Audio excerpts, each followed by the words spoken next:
Sorry about that. We kind of got cut off. We were talking about what self-regulators would say about closing a recessionary gap. So let's just envision a situation where you're here in a recessionary gap at 9 trillion and trying to get to a potential of 10 trillion. That's where you want to be. How would the self-regulators advocate you get out of that recessionary gap? Well, what they would say actually is government, don't do anything. Just let wage rates fall. In other words, when you enter a recession, we already talked about the fact that a lot of people believe wage rates are sticky, but self-regulators would argue they're not as sticky as some people believe, and wage rates will fall if you just give them some time. So allow wage rates to fall.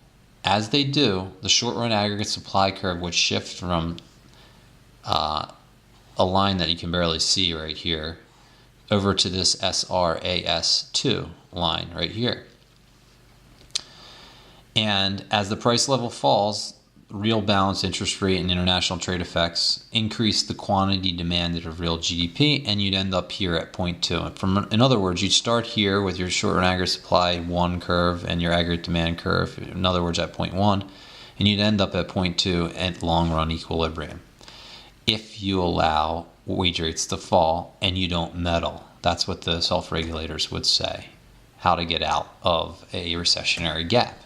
In other words, the way to get out of recession is to not enact fiscal and monetary policy. In other words, the government should just stay out of it.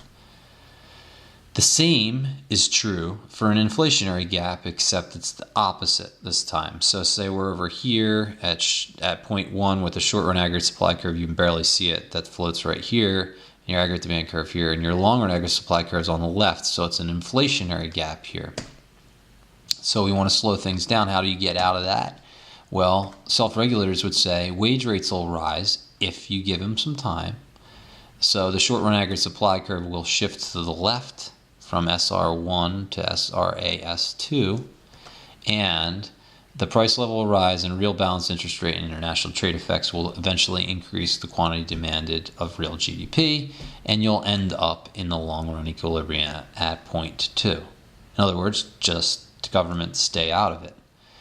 So self-regulators are going to advocate the government just staying out of these issues. I'm seeing that my battery is running low. I'm going to try to get through the policy implications of this. The policy implications here for classical, neoclassical monetaries, Austrians, they all believe in different versions of the economy being self-regulating. For these economists, full employment is the norm. The economy will always move back to real GDP if you just don't disrupt it.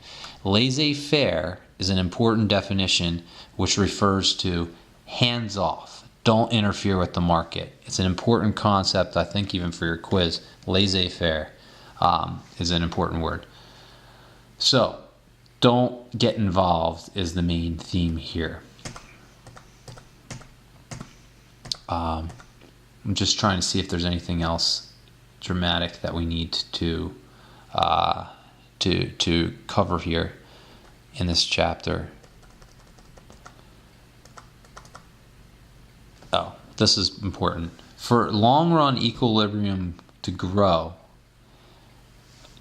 these classical or self-regulator economists, how would they advocate economic growth?